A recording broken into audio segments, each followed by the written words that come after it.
this is for all of us. It all comes back to awareness. If we can pay attention to what the result is when we're divisive, when we're angry, when we're short, and we can eat our humble pie and say, learn from that instead of, double down on it. This will help us all learn to work with fear, to work with anxiety, to work with and not spread panic through social contagion. So here, simple practices like grounding themselves in awareness of their feet. Like that simple practice can help people move from getting stuck in their head, which is spinning, to literally grounding their awareness in the physical sensations of their body. They can also do things if they have access to nature or a window. They can simply look out a window and ground themselves in the present moment by looking at a tree or looking at a bird or something like that. I don't know anybody that gets more anxious when they're in nature or looking at nature, and we don't hold anxiety in our feet. So those are really simple, 30-second practices that we can do. And importantly, we can do these short moments throughout the day. That's actually how you set good habits. The world is changing. Inspiration is everywhere. It has never been so easy to connect, share, and bring people together. We're learning from others and finding the best in ourselves. Challenging our beliefs, sharing our vulnerability, overcoming our fears, transforming ourselves so we can transform the world. How far can we go? This is London Real. I am Brian Rose. My guest today is...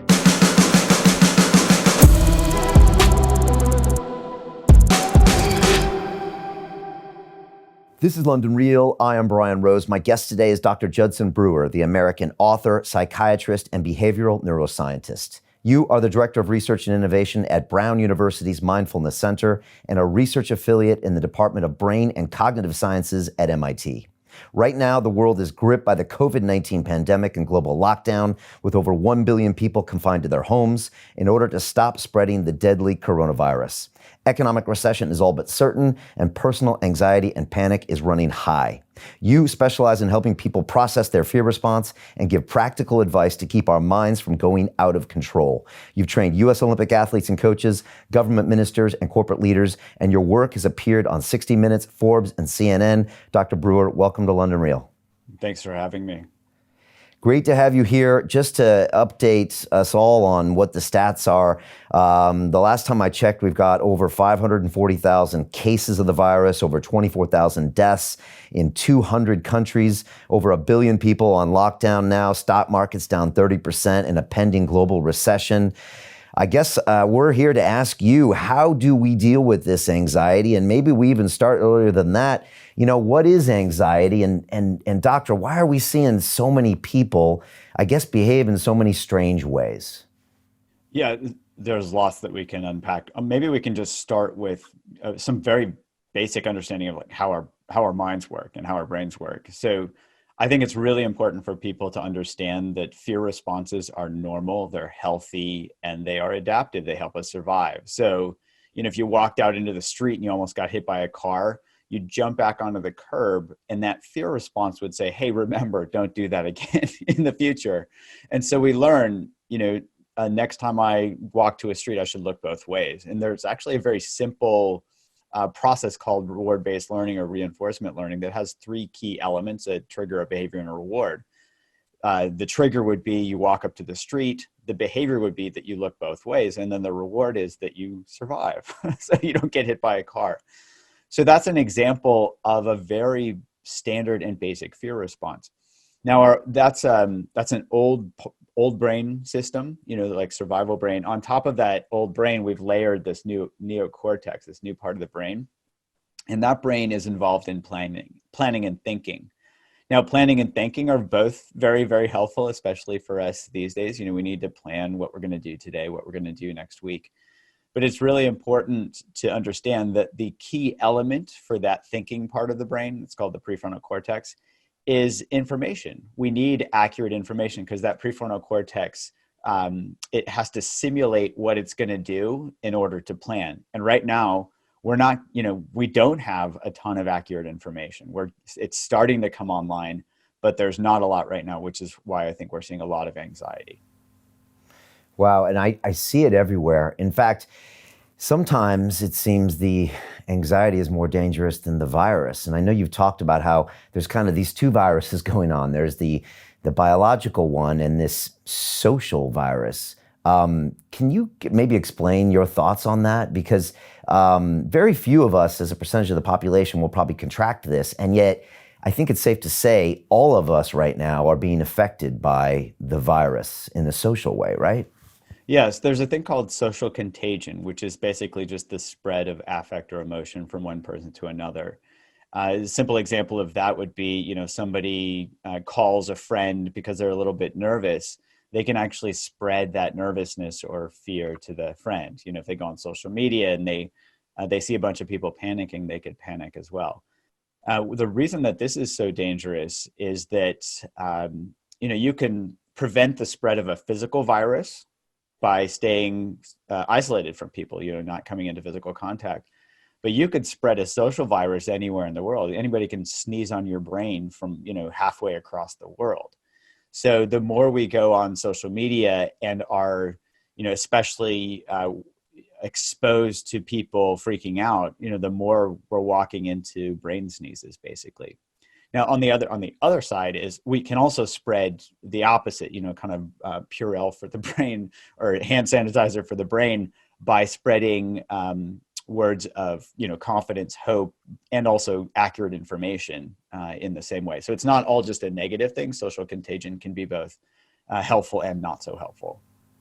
Yeah, and like social contagion is real. And I think you talked about kind of previous stock market crashes and other kind of human panics that can just spread on information or sometimes misinformation and can change the whole game. And I think we're seeing signs of that. I think when our political leaders communicate to us sometimes there's like a message and then maybe a subtle message because it feels like they're trying to keep everyone calm and yet also get us information at the same time. But maybe that also makes people panic more because they feel like they don't think they're getting the truth. And then maybe people are even digging deeper, right? I think you touched on something really important. So again, our thinking brains need accurate information, and we need to be able to trust our political leaders and anybody giving us information. If we can't, the best way to keep people calm, honestly, is just to be honest and give the most accurate information. So anytime we start to sniff that, people are, giving us a line that's, that may not be true, it's going to be much harder to keep our confidence and keep us from, not trusting those sources. So, if you look at sources like the WHO, they are very even. They don't necessarily try to put out sensationalist type news, but they will be very clean and clear on like what is actually true. And those are sources that we actually can go to and trust. And when we look at those, that actually, even if the numbers don't look great, it at least gives us some confidence in that this is accurate. And again, that's what our brains are looking for: accurate information.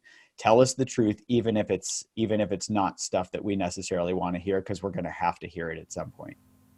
Right, because you said before, fear plus uncertainty equals the anxiety. If you can take away the uncertainty, you can lower the anxiety. Yeah, and then that fear response can be adaptive and we can learn. Okay, and I want to get into that too. Talk to me about social media hygiene. Obviously, everyone's talking about washing their hands. It's really funny, doctor. My young boys, 3 and 4 years old, they're actually walking around singing these washing their hands songs that they learned in preschool, like before it was closed down. So they're getting that drilled into their heads. And as adults, we're spraying the Purell. We're keeping our 2-meter distance over here in the UK. And yet, most people have horrible social media hygiene. And they're getting on and buying into all this sensationalist stuff, the social media and everything. What's a great habit that we can suggest to people right now in order to keep that hygiene when it comes to getting the news? Because you want some information, but you don't want too much, right? Yes. So this is, and I put a short YouTube video out about this on my YouTube channel. So if people want to dive in more, they can look there. But I think it's important to understand how, how this process takes place in the first place, so that we can actually understand it and then be able to work with it. So I'll give you a brief thing on that and then what to do. So you can think of the stickiest, I guess, or the most reinforcing type of learning is called intermittent reinforcement. This is what's used at the casinos. So if if you pulled on the slot machine and you won every time, not only would the casinos lose, but it wouldn't actually be that exciting of we wouldn't be like, oh, let's go gamble, because we know exactly what's going to happen, right? We could predict. So the casinos have set up these intermittent reinforcement schedules, which is basically a fancy term for getting random rewards. You don't know when you're going to win, but they actually can dial in a formula to do that. Now, the news is interesting because right now it is the same. It's the same thing. So if you go on the news, if you haven't gone on the news, say in 12 hours, and you go on the news, there's invariably something big that hits. And so you go on the news and you say, whoa, I can't believe it, and you get this big dopamine hit in your brain. That's like winning the jackpot at the casino. Then you say, oh, I want to play again. And you check the news 5 minutes later. Well, it hasn't changed in 5 minutes. And then you check it 5 minutes later and 5 minutes later and 5 minutes later. And at some point, another big piece of news is going to hit. Well, guess what? You've just, set up your brain to treat the news like a casino. So if we can understand that, that helps us start to step back from the process. And simple ways that we can do that are to just limit ourselves from checking the news. Say right now, I would say every, two times a day if you can, 3 at most, because you're going to get the information that you need. Most of us don't need, news every hour because it's not going to tremendously affect our lives. But if we go on twice a day, we're going to invariably get some big news hit, and we're going to be able to expect, okay, there's going to be big news that hits right now. And then our brain, it gets this regular reinforcement schedule. Importantly, we'll need to start to dial that back as the news becomes less, as we get fewer big stories coming out, because hopefully as this dies down, there won't be a big headline on the news every 12 hours or something like that. Does that make sense? Yeah, totally. And you've also said to maybe go to a site like the WHO where you're getting just the facts, ma'am, like just the figures, as opposed to go to, a major media site, or even worse, maybe a minor media site where you're going to get maybe a completely sensationalist take on it. And let's be honest, they make money with clicks. I had one of my guests on one time, James Altucher, who said he used to work in a newsroom, and he said, Brian, it's like Halloween every day. They're trying to scare you with the latest thing. So you have to be careful that that's their agenda, even at some of the most reputable places. If it bleeds, it does lead to a certain extent. Is that right?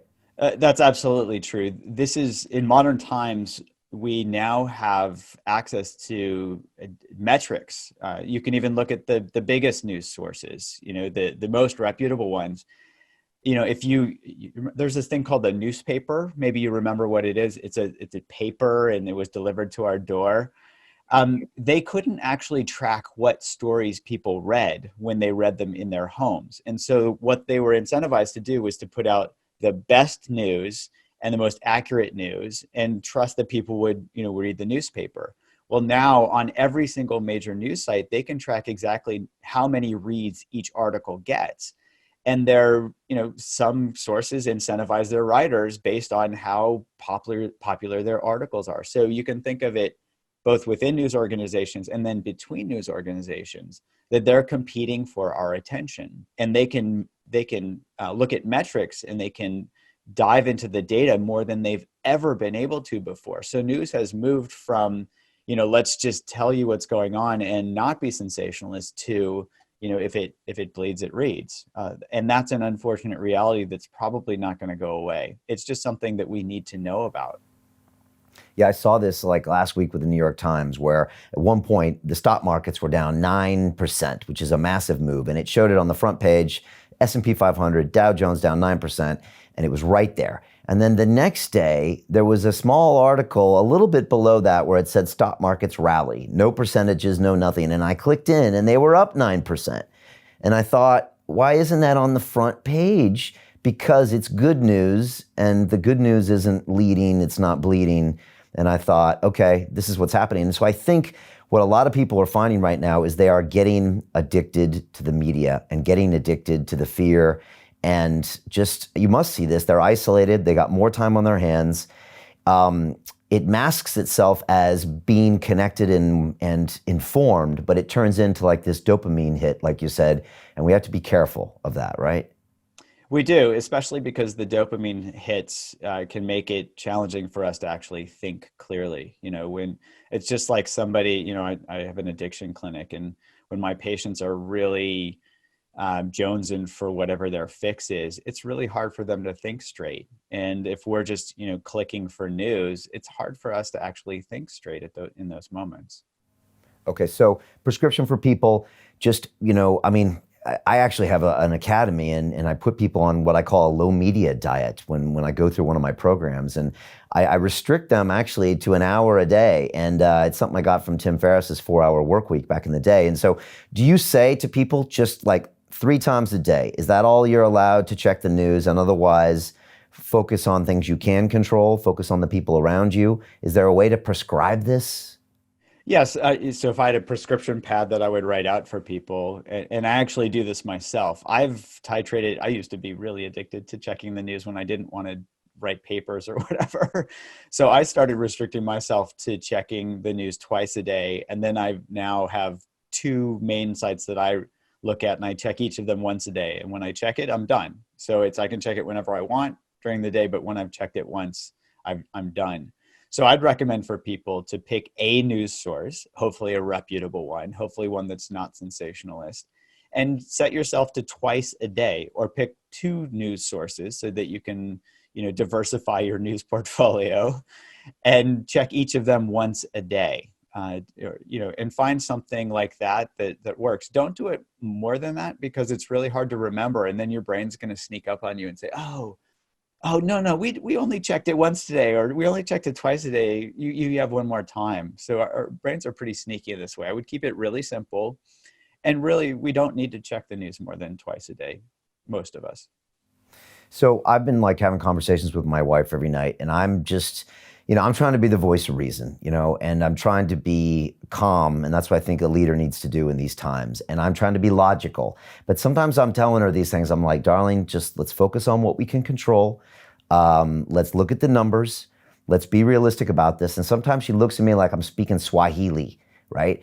And she's like, okay, great. But my brain isn't working like that right now. I'm in this sense of fear, anxiety that soon is going to turn into panic. So if someone is out there feeling that right now, what is some things they can do to interrupt that pattern? Yeah, and we should probably talk about worry a little bit, because that can be a piece here. But let's start with your question. What I find, and my lab studies mindfulness training, for example, as a way to help people not be anxious. We just finished 2 clinical studies with an app-based mindfulness training program where we found 57% reduction in anxiety symptoms in anxious physicians, and 63% reduction in people with generalized anxiety disorder. So we know there's an evidence base behind some very, very simple practices. And mindfulness might seem like some woo-woo thing or not understandable, but basically it's about helping us, one, understand our minds. So we've already been doing that today. If we can see these habit patterns that get formed around news or whatever, we can start to just understand, oh, this is what my brain's doing. And that's really helpful. The second thing that we can do is just simply ground ourselves. So for example, taking a few deep and conscious breaths where we're really paying attention to what the in-breath feels like, what it feels like as we're breathing out, that can literally calm our physiology. I find some people struggle with, paying attention to their breath because they hold anxiety in their chest area. So here, simple practices like grounding themselves in awareness of their feet, like that simple practice can help people move from getting stuck in their head, which is spinning, to literally grounding their awareness in the physical sensations of their body. They can also do things if they have access to nature or a window. They can simply look out a window and ground themselves in the present moment by looking at a tree or looking at a bird or something like that. I don't know anybody that gets more anxious when they're in nature or looking at nature, and we don't hold anxiety in our feet. So those are really simple, 30-second practices that we can do. And importantly, we can do these short moments throughout the day. That's actually how you set good habits. What about taking off your shoes? Is that a great way to focus on concentrating with your feet in the ground? Yeah, I think that's absolutely a great way to do it. It really, it feels like there's nothing preventing us from really feeling the ground, so to speak. And you can't hold anxiety in your feet. So almost by definition, it's going to break any type of worry, anxious pattern you're having in your brain immediately if you do something like that. It certainly can help. It can go a long way toward moving us out of that. Now, it doesn't mean that we're never going to get anxious again or it's not going to come back. But the more we practice that and the more we can learn, how our minds are working, the more we'll be able to work with them. And you said also the hands can be a good thing. What can we do with our hands to ground ourselves in our hands? Yeah. So here, I love, there's this curiosity, I think, of as a superpower. And we can talk about how that kind of hacks some of our reward-based learning systems in our brain in a minute. But basically what somebody could do with their hands is they could just put their hands on their leg or in their laps and not with their hands not touching. You could even do this now with me.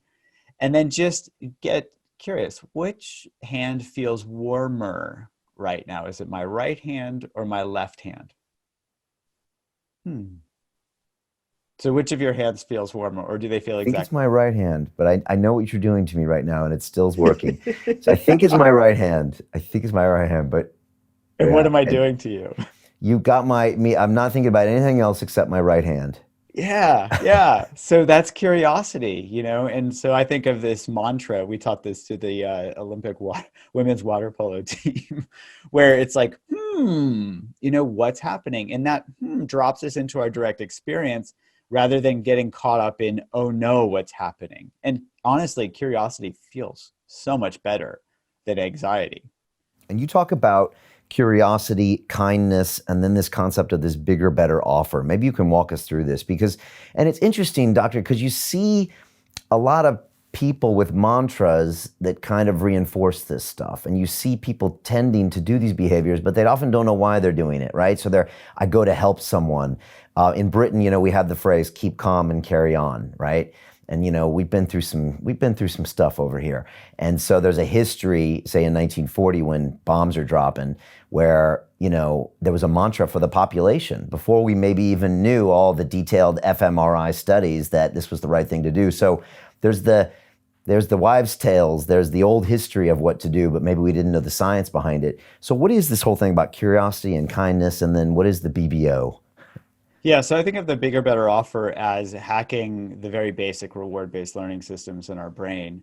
So our brain actually stores a hierarchy of reward values based on how rewarding a behavior is, so that we can make decisions really quickly without having to relearn everything that we do. This is how habits get formed. Imagine waking up in the morning and having to relearn everything from walking to putting on your clothes to talking to making your breakfast to making your coffee. We'd be exhausted by breakfast. So here we need to, I think of this as set and forget. We have to set the reward value of a habit and forget about the details. A good example would be eating cake. Okay, so we tend to learn the reward value of cake when we're kids, and we associate not just the taste of cake, not just the caloric value, but the friends, the party, the fun, the presents, and all of that stuff. And every time we go to a party, that reinforces that reward value. When we are older and adults, we can't just eat cake for breakfast, lunch, and dinner like we probably could when we had a super strong metabolism as a kid. So we wonder, why can't I stop eating cake? And the same thing, can be true for many other things. So that reward value is still playing out in modern day. And so when our brains look at cake versus broccoli, of course they're going to say, well, I'd rather have cake. So here we need to do two things, is to help our brain see how unrewarding whatever the habitual behavior is that we're doing. So let's say we're checking the news all the time. And we check the news, and there's no new news, and it also makes us restless because it's like, oh man, I didn't win. I need to play again. right? So we can notice, what do I get from checking the news all the time? I'm disconnected with my family. I'm not getting my work done. There are a bunch of things that don't, and it just doesn't feel that great. Same thing is true when we eat 3 pieces of cake. If we eat cake when we're stressed, it doesn't actually feel that good. So here we can bring awareness in and really pay attention to the results of the behavior. That's how reinforcement learning works. It's based on how rewarding a behavior is, not the behavior itself. So if we can see, checking the news or eating a bunch of cake when I'm stressed out or anxious isn't actually that rewarding, that opens up the door for this BBO, for the bigger, better offer. And then we can bring something better in, because our brain's going to say, well, what you got? I'm realizing the cake isn't that great when I'm stress eating and all of this. What do you got for me? And here we can actually turn to things that are already available in us. They are calorie free and they don't actually engender these habit loops. So for example, curiosity. In our Unwinding Anxiety app, we had somebody describe, she had panic disorder, I think. And she was saying how she had formed the habit of being curious about the physical sensations when she was anxious and panicked, rather than getting sucked into the panic itself. And she said, something like, oh, my automatic response is, that's interesting, right? Bringing in that curiosity, where she could feel into her sensations and notice these were just physical sensations. And she said, it just took the wind right out of its sails. I wasn't just thinking it was interesting, I actually felt it. And so that's what this bigger, better offer of like curiosity is. We can see parallels with these bigger, better offers in terms of, being divided versus connected. I see so many people working together and helping each other. It is that kindness, that generosity, that collaboration is infectious itself, because it is a bigger, better offer. When we all work together, then we're gonna all do much better individually, and it just feels so much better than fighting with each other. So one of my hopes is that as we come out the other end of this pandemic, is that people start to see that working together is just absolutely so much better than fighting with each other, and hopefully some of that will stick as well. Question on the curiosity. Do you have to be curious about your own behavior, or can you just get curious about something? Can you just say, I'm checking the news, I'm checking the news, I'm checking the news, and I feel horrible. Can I just go try to learn a magic trick for curiosity? Yeah, it's a good question. So it's really about paying attention to our own internal experience, because that's what drives behavior. So if we go and do something, like try to learn a magic trick or something like that, often we are distracting ourselves from what's actually happening as compared to learning to work with it. There's this phrase, maybe you know it, it's called, what is it? The only way out is through. Have you heard that one? I have. What does it mean? So the only way out is through, meaning, the only way out of anxiety, for example, is actually through, meaning we can't distract ourselves. We can't just go on YouTube and look at cute pictures of puppies, because our brains become habituated, and then they're not, they say, okay, I need puppies and kittens. Okay. More. Here we have to actually learn to accept that we're having these sensations. Okay, here's anxiety. Can I be with this? And then turn toward it. That's the through. And see, as we turn toward these sensations, that these are just thoughts, these are just emotions, these are just body sensations that seem really big and bad and horrible. But in fact, when we unpack them into their component elements, like moment to moment, anxiety might feel like heat or tightness or sinking or tension or agitation or restlessness. Well, none of those by themselves is going to make our head explode. But when we think, oh no, I'm anxious, then we just freak out and we can't think. And then things spiral out of control. So really bringing it back to its basic elements, that through is turning toward rather than avoiding. And it makes sense that we would avoid, because it's unpleasant, and our natural response is to run away from anything that's dangerous. But here we need to realize that our bodies, our sensations, our emotions are not dangerous. They're actually, potentially trying to teach us something, right? If we can actually get to that fear response. At those moments, if we can not be anxious, get our thinking brain back online, we can learn from those fear responses rather than having them spiral into anxiety and then panic. Wow, that's really fascinating stuff. So I suffered from alcoholism and drug addiction for a long time. And I think what happened is that I wasn't curious about the feelings I was having. that caused me to use those substances to numb myself. So I would just get those feelings. They weren't necessarily anxiety, but whatever it was. And as opposed to being curious about them and maybe trying to understand their root and change that behavior, I just would mask them by, at that time, my better offer was a drink or something. And the problem with that loop is, like you said, I never went through it. So it just repeated and repeated and repeated and repeated. Yeah, I have a number of patients in my clinic who have turned to alcohol for anxiety specifically. And they learn, I'm thinking of a patient right now who was drinking 6 to 8 drinks a night. And it was all because he was trying to avoid or escape from his anxiety.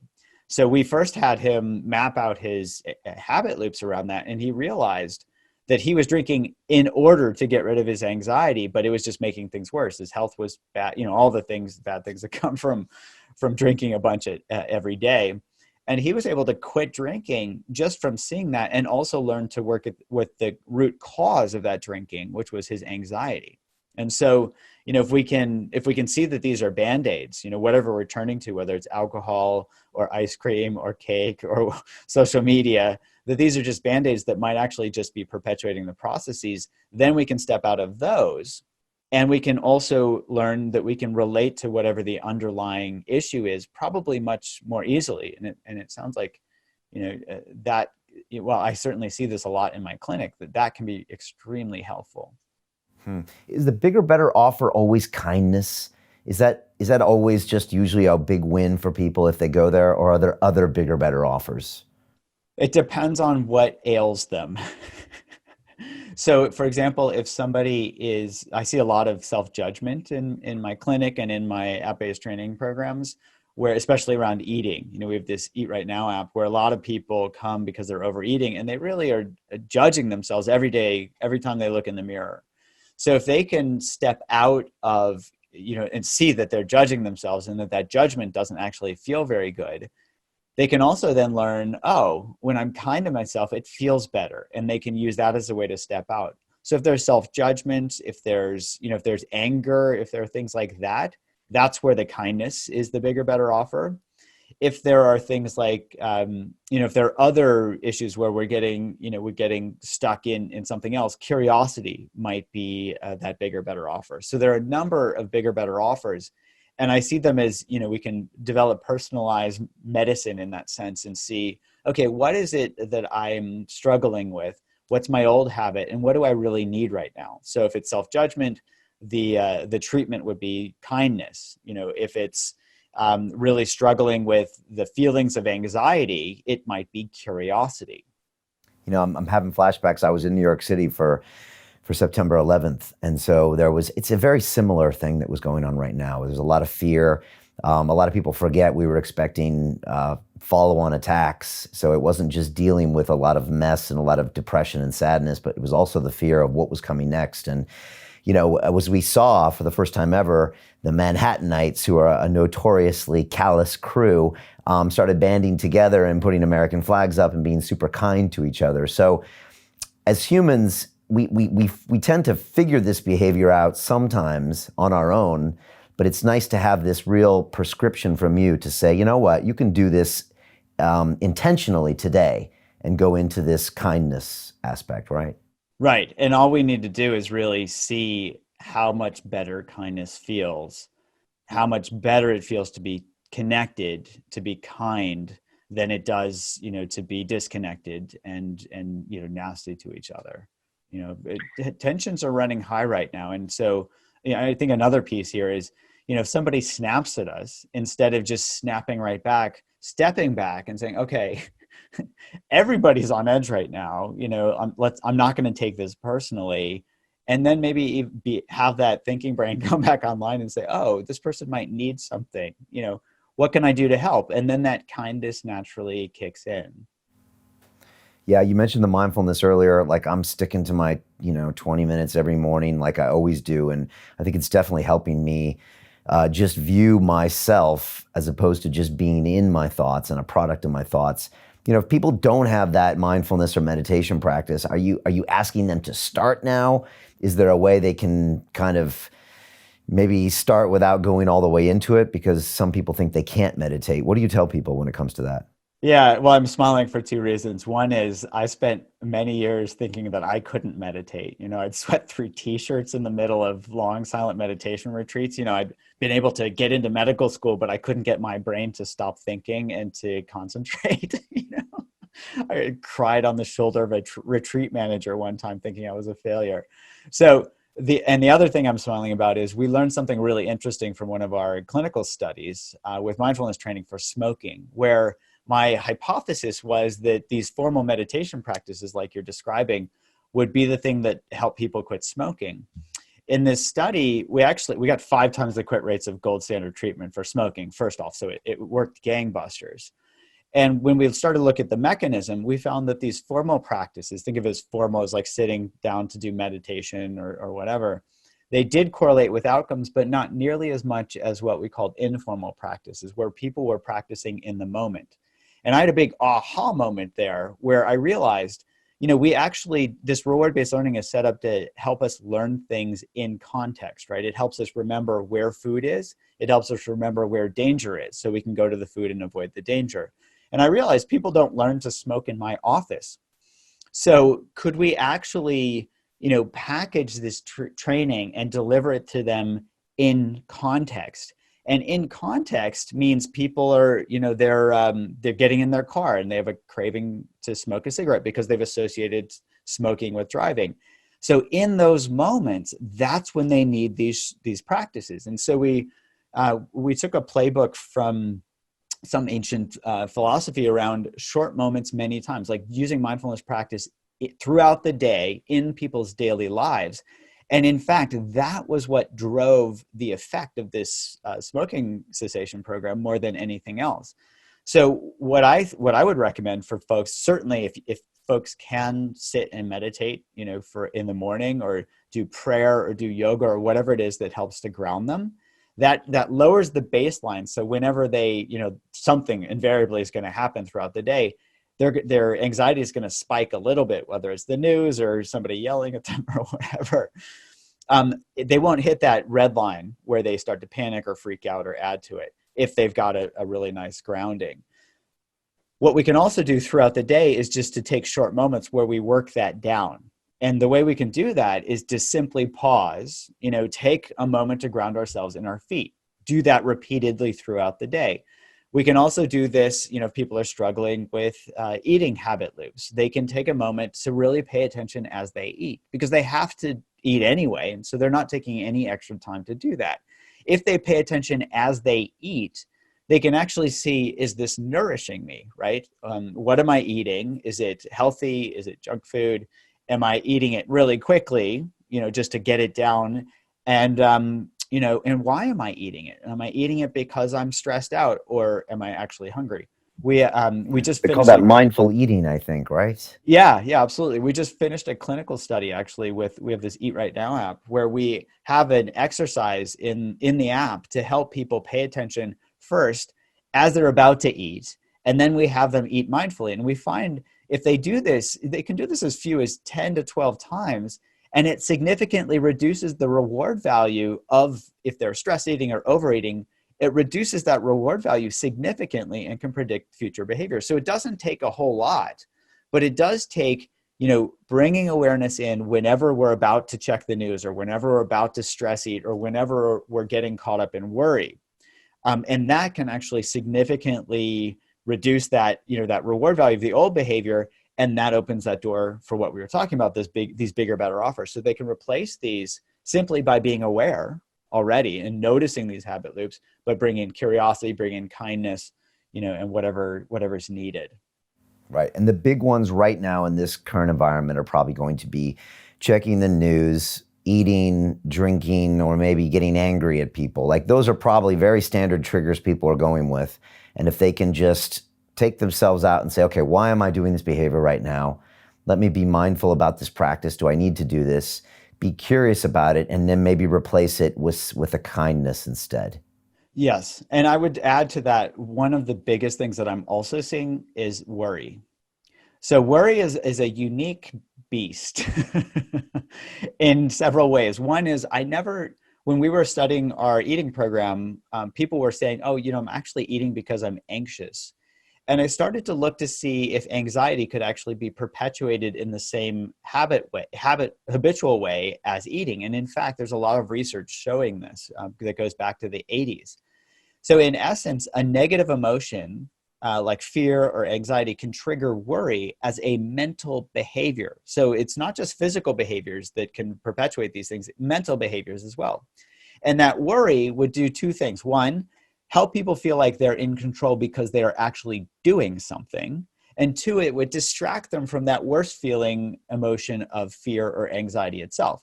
So worry can get perpetuated as a negatively reinforced habit loop in the same way that eating or smoking can. And in fact, the worry starts to spiral out of control because worry itself doesn't feel good and it doesn't fix anything.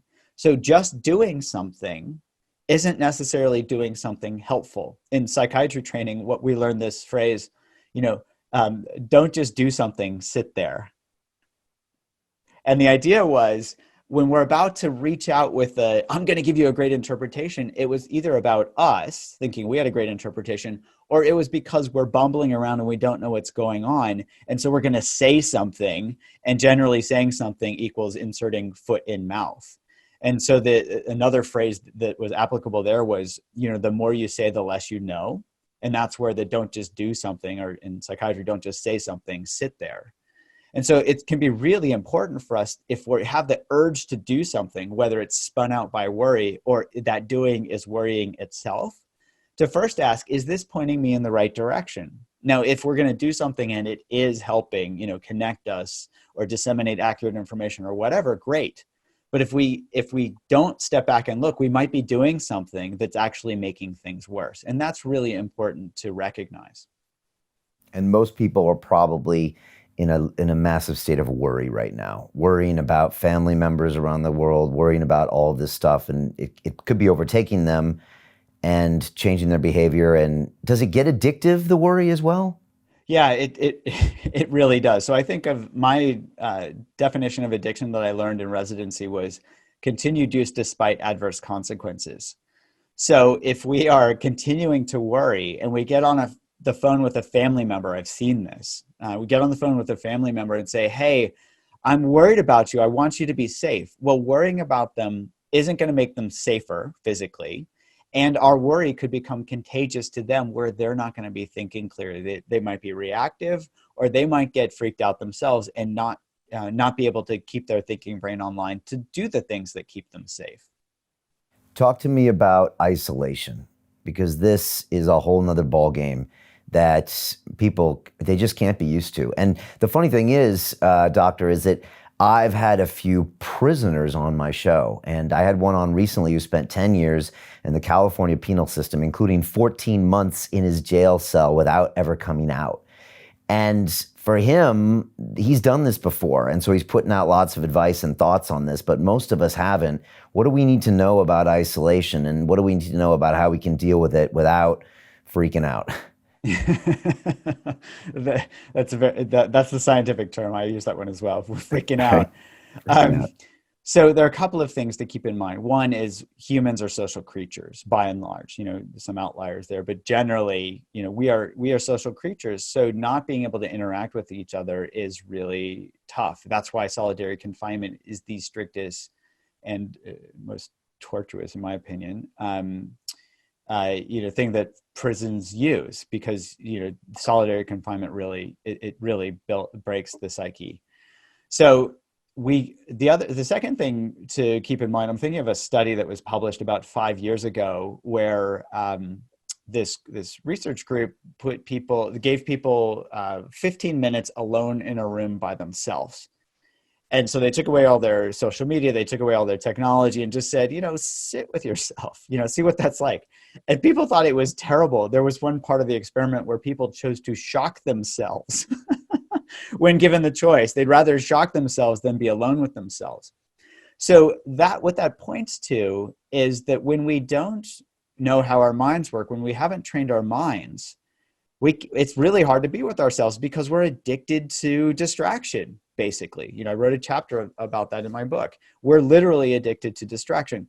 So it's just like taking away anybody's drug of choice. Of course, we're going to go into withdrawal. Now, the good news is if we can see how this works, we can actually use this in ways where we can still connect with others, and we can also not freak out in the process.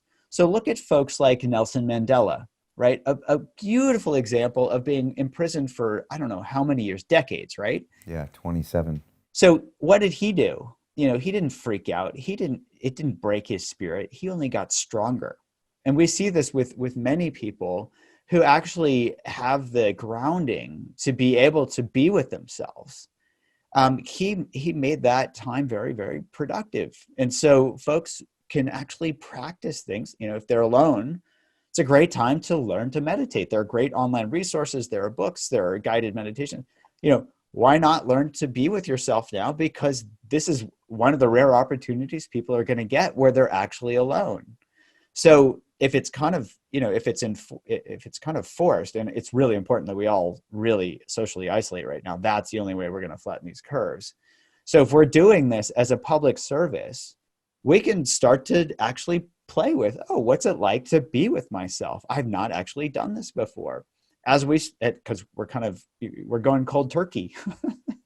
We're quitting interaction cold turkey. And we can also titrate that by getting on the phone with somebody, getting on video with somebody. Video is really helpful because facial expression and body language actually conveys more information than words do. So if folks can connect via technology, great. But when they are alone, great opportunity to learn about themselves. Who doesn't want to know more about themselves? All right. So use this time to invest in yourself. Don't use this time to freak out about being alone. Yes. Okay. That's the bottom line. And use the video, because that's a way that we didn't have necessarily 20 years ago, where you can at least simulate it. And like you said, body language, facial expressions, that's what we crave. So understand that you should pull video into your life and make sure you can see people's faces and bodies, because that's going to give us something to tide us over, almost kind of food to keep us going. Is that right? Yes, absolutely. So don't just go cold turkey and call people on the phone and just say, I'm going to go solitary confinement for the next 3 weeks and see how hard I can be. That's probably not a good idea. No, that's akin to saying, I'm going to go torture myself for 3 weeks. Doesn't sound like a great idea to me. Here at the studio, we're having regular Zoom calls throughout the day. We're treating it with the same structure where we would on a normal business day. And we've got a couple people here that are helping us broadcast. But it's interesting because a couple of them just they said to me, wow, being here is so different than being on Zoom or being plugged in on Slack. It's just, we can cover so much more in a minute or two of those communications than we could on 10 minutes on Zoom and 10 minutes on Slack. I guess that's because of these subtle emotional cues that we're getting all the time. Is that right? That's part of it, but there's another part. To continue watching the rest of the episode for free, visit our website londonreal.tv or click the link in the description below.